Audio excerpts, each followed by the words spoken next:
আজকে যে বিষয়টা নিয়ে আপনাদের সামনে আসছি সেটা হচ্ছে আপনাদের জীবনে এবং লাইফে অনেক গুরুত্বপূর্ণ আছে ব্যাপারটা। সেটা হচ্ছে ফল হয়নি অমাবস্যার মাহাত্ম্য আপনার জীবনে বা আপনাদের জীবনে কতটা গুরুত্বপূর্ণ এবং এই কোন ফল দানে আপনারা কি ফল পেতে পারেন সেটা নিয়ে আজকের আলোচ্য বিষয়।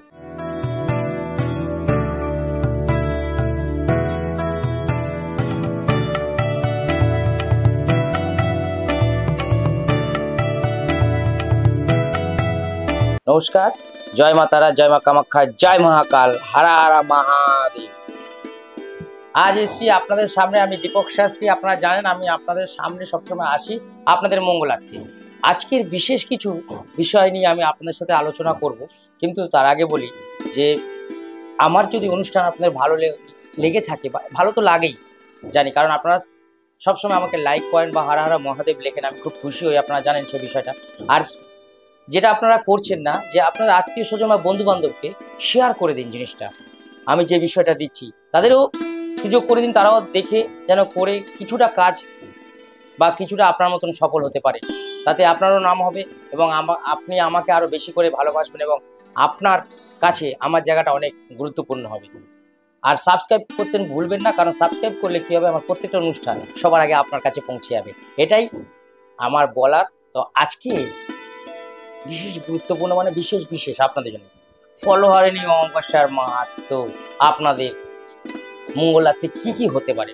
ফল হয়নি অমাবস্যার যে মাহাত্ম্যটা অনেকে অনেক রকমভাবে বলবেন, কিন্তু দেখবেন আমি যেটা বলছি সেই নিয়মটা যদি আপনি মেনে বা পালন করে চলেন, ফল হয়নি অমাবস্যার মাহাত্ম্য প্রচুর পরিমাণে আপনারা পাবেন। এই ফল হয়নি অমাবস্যার মাহাত্ম্য হচ্ছে, এই অমাবস্যার দিন তারাপীঠে স্বয়ং বামদেব উনি কিন্তু সিদ্ধি লাভ করে ফল লাভ করেছিলেন। সিদ্ধি লাভ, সেটাকেই বলা হচ্ছে ফল লাভ। মায়ের আরাধনা করে, মায়ের সাধনা করে উনি ফল লাভ করেছিলেন, এটাকেই হচ্ছে ফল হয়নি অমাবস্যা। আমি যেটা জানি সেটা আপনাদেরকে বলছি। এই ফল হয়নি অমাবস্যার দিনে যদি তারাপীঠে আপনারা যেতে পারেন এবং তারাপীঠে গিয়ে যদি আপনারা মাকে পুজো দিতে পারেন, বা যে শ্মশানে দাহ করা হয় সেই শ্মশানে যদি আপনারা একটু ঘোরাফেরা করতে পারেন, তাহলে এই ফল হয়নি অমাবস্যার মাহাত্ম্যটা আপনারা বুঝতে পারেন। এই ফল হয়নি অমাবস্যার মাহাত্ম্যটা একটু বলি। দেখবেন অনেকে অনেক জায়গায় গেছেন কিন্তু সুস্থ হতে পারছেন না। হয়তো অনেক সময় দেখে শুনে থাকবেন বা সিনেমা দেখে থাকবেন যে ল্যাংড়া, কানা, অন্ধ বা প্যারালাইসিস হয়ে গেছে, সুস্থ হতে কখনো পারেনি, মানে কোনো কারণে হয়েছে বা কারো অভিশাপে হয়েছে, কিন্তু কখনো সুস্থ হতে পারেনি। এই ফল হয়নি অমাবস্যার মাহাত্ম্যটা এতটাই যে দেখবেন অমাবস্যার দিন অনেকে দেখবেন মা তারার যে ধাম আছে সেইখানে একটা পুকুর আছে, জীবন্ত পুকুর বলা হয়, সেই পুকুরে স্নান করে যদি শ্মশানে যাওয়া হয়, মা যে কোনো রূপে হয়তো তাকে ফল দান করতে পারে বা তাকে সুস্থ করে দিতে পারে। এরকম কিন্তু অনেক দেখা গেছে, অনেকে অসুস্থ, কথা বলতে পারে না, কিন্তু তারাপীঠে হঠাৎ সে হারিয়ে গেছে, কিন্তু তার ফ্যামিলি যখন খোঁজাখুঁজি করছে, এবার যখন তাকে খুঁজে পেয়েছে, তাকে দেখছে সে অজ্ঞান অবস্থায় আছে। যখন তাকে জল টল দিয়ে তুললো, তখন দেখছে যে সে সুস্থ অবস্থায় কথা বলছে এবং হাঁটতে চলাফেরা করতে পারছে, যেটা আগে সে করতে পারতো না। এটা হচ্ছে ফল হয়নি অমাবস্যার মাহাত্ম্য। এটা এরকমভাবে কেউ বোঝাবে না।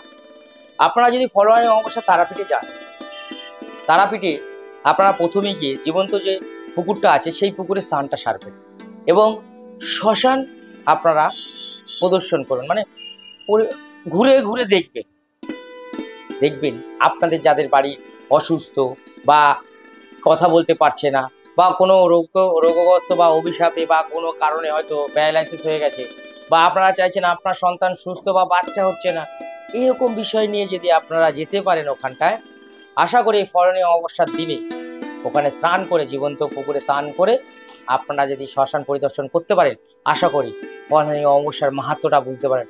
ফল হয়নি অমাবস্যার মাহাত্ম্য তো বললামই, যে বামদেব সেদিনকে সাধনা লাভ করেছিলেন বা ফল লাভ করেছিলেন, এটাকে বলা হয় ফল হয়নি অমাবস্যা। স্বয়ং বামদেব সেদিন সাধনায় মাকে পেয়েছিলেন। এটা হচ্ছে ফল হয়নি অমাবস্যার মাহাত্ম্য।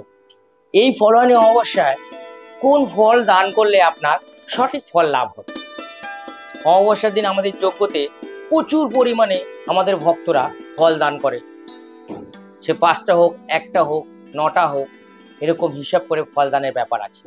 এবং কোন ফলটা আপনি দান করবেন যে সব থেকে মা সন্তুষ্ট হবে বেশি এবং আপনাকে ফল দান করবে পরিপূর্ণভাবে, কোনটা? আপনি যে ফলটা ভালো খান সব থেকে বেশি, সেই ফলটা আপনি যোগ্য দান করবেন। তার সাথে 5টা ফল অবশ্যই দান করবেন। একটা ফল দান করবেন যেটা ভালো খান, তার সাথে আপনি 5টা ফল নেবেন, সেটা পুজো স্থানে দেবেন। আমাদের যোগ্য স্থানে যে মাকে বসানো হয় সেখানে আপনারা দেবেন, বা মন্দিরে দিতে পারেন, কিন্তু কারোর যোগ্যতে আপনারা ফলটা কিন্তু অবশ্যই দান করবেন। আমার যোগ্যতে আপনি ফল দান করতে পারেন, আগে থেকে যোগাযোগ করতে হবে, সব লিঙ্ক দেওয়া থাকবে, ফোন নাম্বার দেওয়া থাকবে, আপনারা যোগাযোগ করতে পারেন। যে ফলটা আপনি সব থেকে ভালো খান, যেটা আপনার সব থেকে প্রিয় ফল, সেই ফলটা আপনি যজ্ঞের মধ্যে পূর্ণ আহুতি দিতে পারলে আপনার 1 বছরের মধ্যে আপনি ফল লাভ করবেন, যে মনস্কামনাটা নিয়ে আপনি ফলটা আহুতি করেছেন যজ্ঞের মধ্যে। সেটা আম হতে পারে, জাম হতে পারে, কাঁঠাল হতে পারে, যেটা আপনার সব থেকে প্রিয়, সেটা কিন্তু 1 বছর খাওয়া যাবে না। পরের ফলহানি অমাবস্যা পর্যন্ত আপনি খেতে পারবেন না। পরের ফলহানি অমাবস্যায় আপনাকে গিয়ে ওই ফলটা আবার পূর্ণ আহুতি করে ওটাকে নদীতে ভাসিয়ে দিয়ে তখন ওই ফলটা আপনি আবার খেতে পারবেন। এটা হচ্ছে ফল দান করলে, কোন ফল দান করলে বললাম। এবার আপনি সব থেকে ভালো আম, যারা মনে করছেন না আমার তো কোনো প্রিয় ফল নেই, আমি তো সবই ভালো খাই, তাহলে আমটাকে দান করবেন। আমটা হচ্ছে সব থেকে ভালো ফল ফলহানি অমাবস্যার জন্যে। যদি যে আমটা দান করবেন সেই আমের বোটা থাকবে, সেই আম দান করবেন।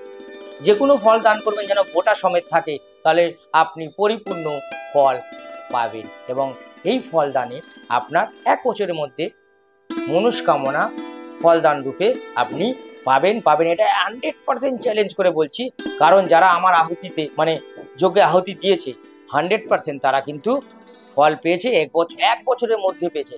এবং এরকমও হয়েছে পরের বছর যখন ফলহানি অমাবস্যা এসে যে যজ্ঞর যে খরচাপাতি তিনি সবটাই করেছেন, আমাকে কিছু করতে হয়নি, তিনি করে দিয়েছেন। এবং তিনি বলেছেন আপনার সব খরচা আমি দেব, কারণ আমি ফলটা পেয়েছি। আর ফল পাওয়া যায়, সঠিক কিন্তু সংকল্প করিয়ে ফল দান করতে হবে। এখন দেখবেন যজ্ঞর মাধ্যমে যে কেউ ফল হাতে দিয়ে বলে ফেলে দিন না, আপনাকে পাশে বসিয়ে সংকল্প করিয়ে ফলটা দান করতে হবে। তার জন্য হয়তো আপনাকে কিছু খরচা করতে হবে বা দক্ষিণা আমাদেরকে দিতে হয়, যে আপনি কিন্তু পরিপূর্ণ ফল আপনি লাভ করতে পারেন। এটা হচ্ছে ফলহানি অমাবস্যার মাহাত্ম্য। এবং ফল দান করলে আপনি কি কি লাভ করতে পারবেন বলে দিলাম, আপনার যে কোনো মনস্কামনা আপনি পূর্ণ করতে পারেন। যাই হোক, সবাই ভালো থাকবেন, সুস্থ থাকবেন, লাইক করে দেবেন আর সাবস্ক্রাইব করবেন চ্যানেলটাকে। ভালো থাকুন সবাই, অল দ্য বেস্ট, নমস্কার, জয় মা তারা, জয় মা কামাখ্যা, জয় মহাকাল।